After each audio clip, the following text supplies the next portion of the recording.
네, 감사합니다.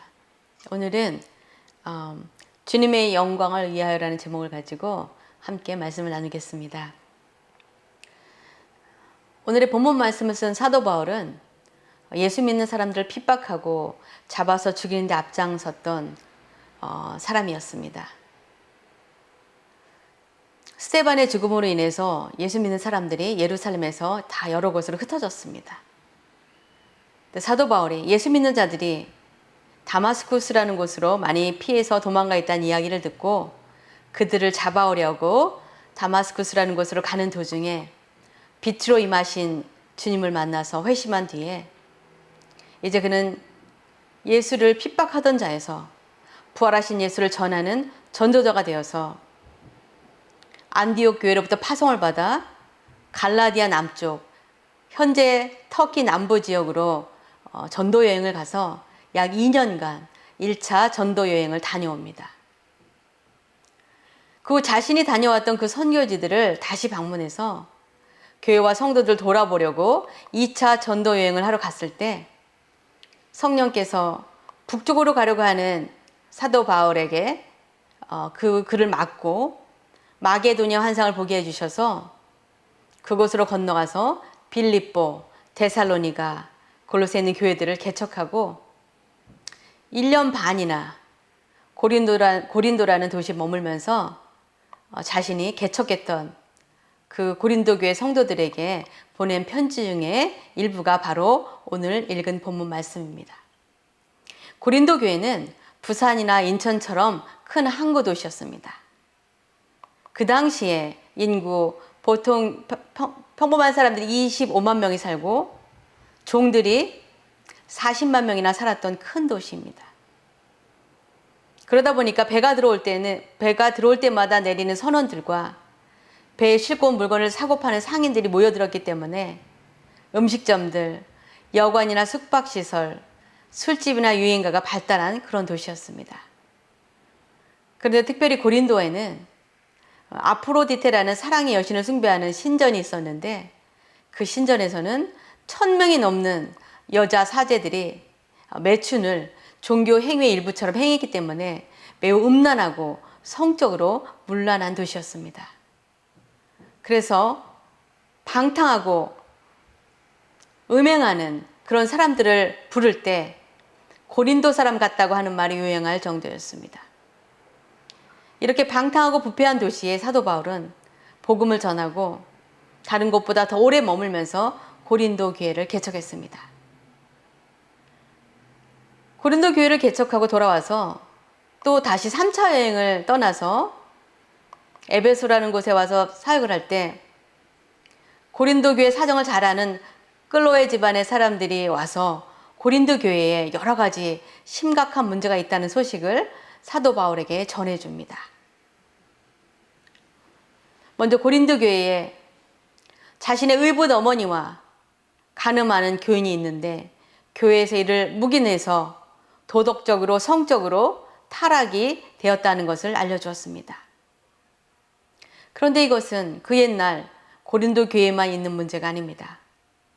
현대 여러 교회도 사탄이 얼마나 많은 교회 지도자들이나 성도들을 성적으로 미혹해서 타락하게 만들어 교회를 흔들고 성도들을 흩어버리는지 모릅니다.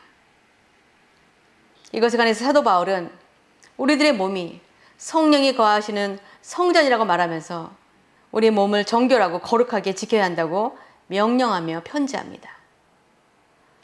둘째로 고린도 교회 안에서 성도들이 서로 소송하며 다투는 분쟁이 있다는 것을 또 듣게 되었습니다. 그러자 바울은 성도들끼리 법정에서 소송하지 말고 서로 원만하게 합의해서 해결하라고 주장합니다. 기독교인들이 하나님의 말씀으로 세상을 심판해야지 법정이나 세상이 교회의 성도들을 심판하게 해서는 안 된다고 권면합니다.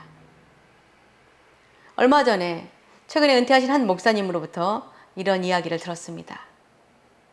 그 목사님께서 교회에 부임하신 후에 열심히 사역을 하시다가 성도들도 늘고 예배당 건물이 너무 오래되고 낙후되어서 새 성전을 짓기로 당회에서 결정했다고 합니다. 그런데 장로님들 중에 한 분이 성전 건축을 극구 반대하셨다고 합니다. 그분의 말씀을 따라주지 않자 그 장로님이 목사님에게 돈에 관한 억울한 누명을 씌워서 고소를 하고 자신이 가진 언론사와 정치가들의 커넥션을 이용해서 캐나다 일간신문에 고소 사실을 내는 바람에 너무나 불명예스럽고 어려운 시간을 보내셨다고 합니다. 그러나 결국 아무 혐의 사실이 없었기 때문에 고소는 기각되었고 그 결과서에 마지막 한 줄이 더 써 있었다고 합니다. 이유는 알 수 없으나 고소인이 피고소인을 너무나 미워한다는 것 같다는 내용이었습니다. 얼마나 황당한 이야기입니까? 교회 당회원들과 성도들은 결코 그 장로님을 가만두어서는 안 된다고 오히려 무고죄로 소송할 수도 있었지만 목사님은 그분이 교회에서 공개적으로 사과하고 참여하는 것으로 마무리하셨다고 합니다. 목사님은 성도들 간에 그리고 교회 안에서 소송은 피해야 한다고 생각하셨기 때문입니다. 고린도 교회의 세 번째 문제는 교회 안에서 성도들 간에 서로 편을 나누어 누구는 성경을 잘 가르친 아볼로파, 누구는 예수님의 수제자 베드로파, 누구는 고린도 교회를 개척한 바울파, 누구는 그리스도파라고 주장하면서 분당을 지었다는 것입니다. 그래서 사도 바울은 그들을 야단치면서 오직 예수 그리스도 한 분으로 성도들은 하나가 되어야 한다고 편지합니다. 우리가 주님의 몸된 교회 안에서 나는 원로 목사님파, 누구는 담임 목사님파, 누구는 부부 목사님파 등으로 나뉜다면 우리는 진정한 그리스도인이 아닙니다. 그리고 그분의 제자도 되지 못할 것입니다. 그래서 우리도 오직 예수님 한 분만 믿고 따르는 그리스도인이어야 합니다.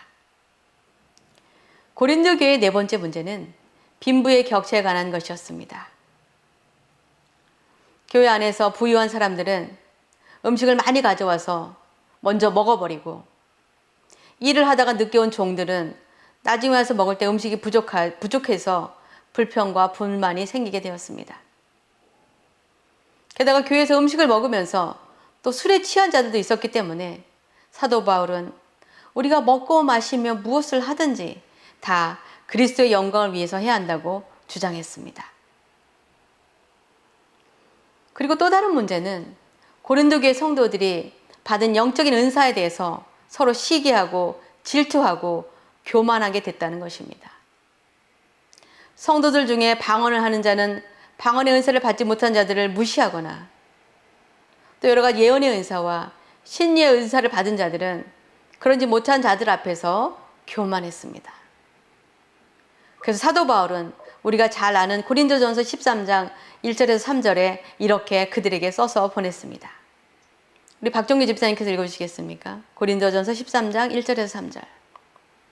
내가 사람의 방언과 천사의 말을 할지라도 사랑이 없으면 소리나는 구리와 울리는 꽹과리가 아니고 내가 예언할 능력이 있어 모든 비밀과 모든 지식을 알고 또 산을 옮길 만한 모든 믿음이 있을지라도 사랑이 없으면 내가 아무것도 아니요 내가 내게 있는 모든 것으로 구제하고 또 내 몸을 불사르게 내줄지라도 사랑이 없으면 내게 아무 유익이 없습니다. 네. 사도 바울은 시기와 질투와 교만이 팽배한 고린도 교회의 성도들에게 사랑이 제일이라고 이렇게 써보낸 것입니다. 그리고 고린도전서 13장 13절에 또 이렇게 결론을 내립니다. 그런즉 믿음, 소망, 사랑 이 세 가지는 항상 있을 것인데 그 중에 제일은 사랑이라. 이렇게 여러 가지 문제가 있었던 고린도 교회에 또 한 가지 문제가 더 있었습니다. 그것은 바로 먹는 것에 관계된 것이었습니다. 여러 신들을 숭배하는 이방 신전이 많았던 고린도에서는 자신들의 신들에게 제사하면서 바쳤던 고기들과 음식들이 시장에 나와 싸게 팔렸습니다. 그런데 분명 우상들에게 바쳤던 음식임을 알기에 성도들은 그 이방 신전에서 나온 고기들을 사 먹는 것을 꺼려했습니다. 우리가 예수를 믿고 교회 다니는데 절이나 이슬람 사원에서 자신들의 신들에게 제사 드리고 남은 음식을 판다면 아무리 싸게 판다고 우리가 쉽게 사 먹을 수 있겠습니까? 왠지 마음이 꺼림칙하고 편치 않을 것입니다.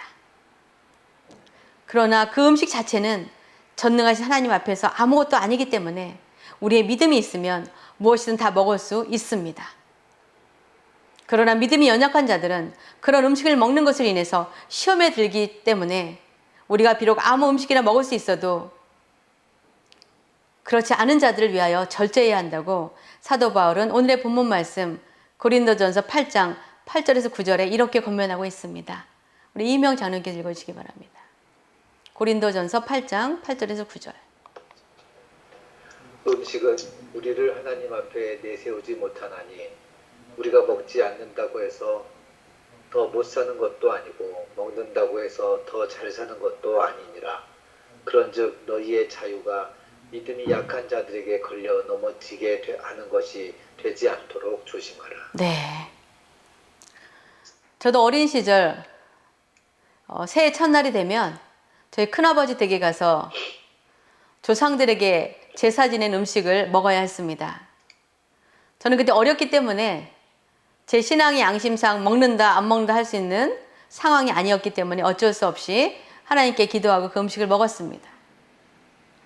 예수 믿는 저희 어머니도 그렇게 하나님께 기도하고 먹으면 아무 문제 없다고 하셨지만 저는 마음에 왠지 꺼림칙했습니다. 그러나 만약 예수 믿는 제 어머니가 기도도 하지 않고 그 제사 음식을 드셨다면 저는 어머니의 믿음을 의심하거나 아니면 이중적이라고 생각했을지도 모르겠습니다. 하나님 믿는다면서 어떻게 저런 음식을 먹을까 그렇게 생각했을지도 모릅니다. 목회자가 술을 마시는 문제도 마찬가지입니다. 목회자가 술이나 포도주를 마신다고 해서 죄는 아닙니다. 음식을 먹으면서 얼마든지 마실 수 있고 또 어느 정도까지는 즐길 수도 있습니다. 그런데 문제는 신앙생활한 지 얼마 안 되는 성도가 혹 목사님이 술이나 포도주를 즐겨 마시는 것을 보게 될 때 시험에 들 수 있다는 것입니다. 왜냐하면 사도 바울도 에베소서 5장 18절에 술 취하지 말라 이는 방탕한 것이니 오직 성령으로 충만함을 받으라라고 기록했기 때문입니다. 그리고 만약 우리의 믿음으로 얻은 자유함으로 인해서 믿음이 연약한 자들을 넘어지게 하면 그 죄가 크기 때문에 우리는 스스로 우리의 자유함을 절제해야 하는 것입니다. 이것에 관해서 사도 바울은 오늘의 본문 말씀 고린도전서 8장 10절에서 13절에 이렇게 권면합니다. 박경주 집사님 한 번 더 읽어주시기 바랍니다. 고린도전서 8장 10절에서 13절. 지식 있는 내가 우상의 집에 앉아 먹는 것을 누구든지 보면 그 믿음이 약한 자들의 양심이 담력을 얻어 우상의 제물을 먹게 되지 않겠느냐. 그러면 내 지식으로 그 믿음이 약한 자가 멸망하나니 그는 그리스도께서 위하여 죽으신 형제라. 이같이 너희가 형제에게 죄를 지어 그 약한 양심을 상하게 하는 것이 곧 그리스도에게 죄를 짓는 것입니다. 그러므로 만일 음식이 내 형제를 실족케 한다면 나는 영원히 고기를 먹지 아니하여 내 형제를 실족하지 않게 하리라. 네. 저도 오래전에 추운 사스카치안 북쪽 원주민 마을로 가게 되었을 때 함께 기도하며 가까이 지냈던 한 자매가 그곳에 가서 입으라고 비싼 겨울 외투를 하나 선물로 사주었습니다. 그런데 저는 그 옷을 거의 입지 못했습니다. 왜냐하면 어렵게 사는 원주민들 앞에서 그들도 보면 무엇이 다 아는 비싼 외투를 입고 다니는 것이 덕이 되지 않는다고 생각되었기 때문입니다. 어떤 분들은 그게 무슨 상관이냐고 하실지 모릅니다. 그러나 제가 무소민에서 목회할 때 가까운 다른 마을에서 사역하시는 한 여자 목사님이 눈이 많이 오는 사스카치안 작은 마을을 부임하시자 토론토에 사는 아들이 그 목사님께 이름 있는 브랜드의 부츠를 사주어서 신고 다니는데 누군가 목사님의 신발을 보고 목사님이 그렇게 비싸고 좋은 신발을 신었느냐고 코멘트했다는 것입니다. 추운 곳에서 목회하시는 어머니를 위해서 아들이 사준 것인데 신는 것이 당연한 것이 아닙니까? 그런데 그것을 보고 그런 것을 신고 싶어도 사서 신지 못하는 사람들에게는 부러움이나 마음의 시험거리가 된다는 것입니다. 그래서 우리는 늘 우리 주변의 형제 자매들을 생각하면서 살아야 합니다.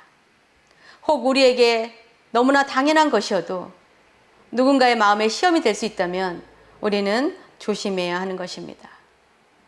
그래서 사도 바울은 고린도전서 10장 23절 24절에 우리에게 이렇게 말씀하고 있습니다. 모든 것이 가하나 모든 것이 유익한 것은 아니요 모든 것이 가하나 모든 것이 덕을 세우는 것은 아니니 누구든지 자기의 유익을 구하지 말고 남의 유익을 구하라. 이 말씀처럼 우리는 우리 자신이 마땅히 누릴 권리보다 우리 주변의 형제 자매들의 마음과 형편을 먼저 배려하고 살펴야 합니다. 그래야 우리의 믿음과 삶이 덕이 되기 때문입니다. 우리 때문에 믿음이 연약한 지체들이 넘어져서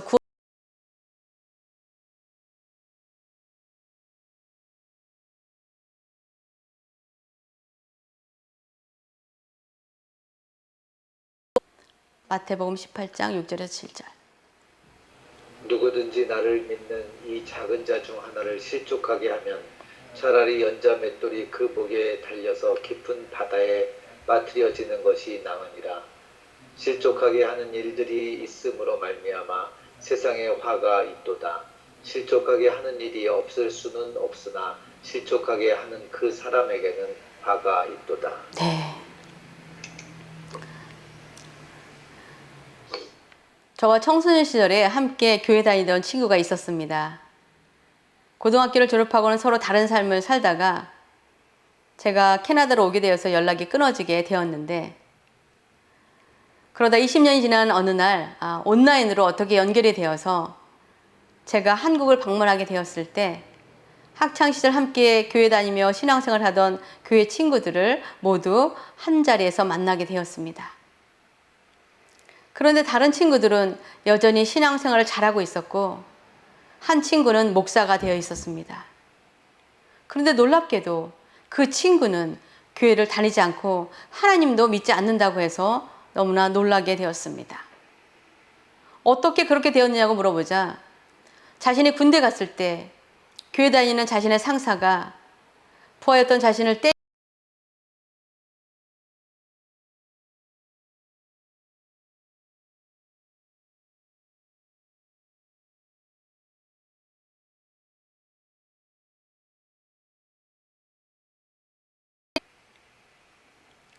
예수 믿는다고 하면서 얼마나 부하인 그 친구를 힘들게 했으면 어린 시절부터 믿은 하나님과 오랫동안 다닌 교회를 그렇게 단호하게 떠나게 되었을까 싶었습니다. 교회는 사람을 보고 다니는 것이 아니고 교회 다니는 사람들이라고 다 믿음이 바른 것이 아니니까 이젠 주님만 바라보고 하나님께로 돌아오라고 권면해도 마음이 전혀 움직이지 않았습니다. 그래서 저는 매일 그 친구가 하나님께로 돌아오기를 기도하고 있습니다. 한 사람의 잘못된 행동으로 인해서 한 영혼이 하나님을 떠나 구원받지 못하게 된다면 그 책임을 반드시 지게 되기 때문에 예수 믿는 우리는 화를 끼치는 자가 아니라 덕을 끼치는 자가 되어야 합니다. 말씀을 맺겠습니다. 사도 바울은 문제 많았던 고린도 교회에 편지를 보내서 그들에게 어떻게 그들에게 있는 문제들을 풀어나가야 하는지 편지로 권면하고 있습니다.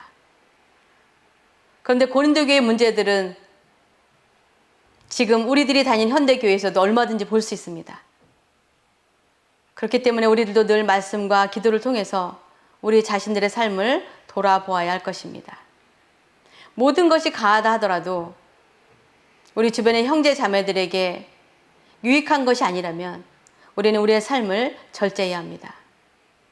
모든 일이 하나님께 영광이 되는지를 먼저 생각하고 행동해야 합니다.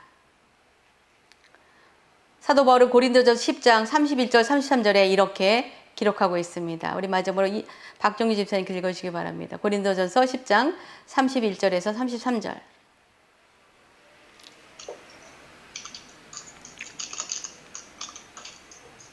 그런즉 너희가 먹든지 마시든지 무엇을 하든지 다 하나님의 영광을 위하여 하라.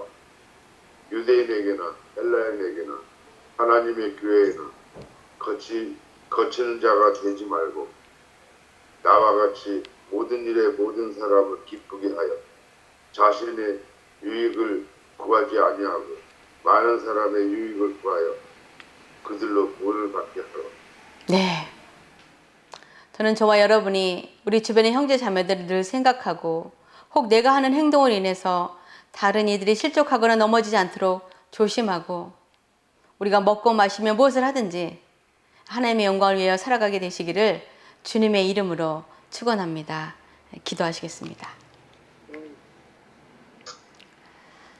사랑의 아버지 하나님 감사합니다. 하나님, 우리가 예수를 믿는다고 하면서도 우리들의 생각대로, 우리들의 권리대로 마음껏 산다면 아버지 하나님, 우리 주변의 형제 자매들이 실족할 수 있다는 것을 알고 늘 조심하며 살아가는 저희들 되어지게 해주시옵소서. 우리의 생각과 행동과 말이 아버지 하나님 다른 사람들에게 유익이 되게 하시고 우리의 부족함으로 인하여서 다른 사람을 넘어뜨리는 일이 없도록 늘 조심하며 성령 하나님의 인도하심을 구하며 살아가는 저희들 되어지게 해주시옵소서. 우리가 먹고 마시며 무엇을 하든지 주님의 영광을 먼저 생각하게 하시고 아버지 하나님을 기쁘시게 하는 귀한 삶을 살아갈수록 도와주시고 인도하여 주시옵소서. 주신 귀한 말씀을 감사드리며 영광받게 합당하신 예수 그리스도를 받들어 기도합나이다. 아멘.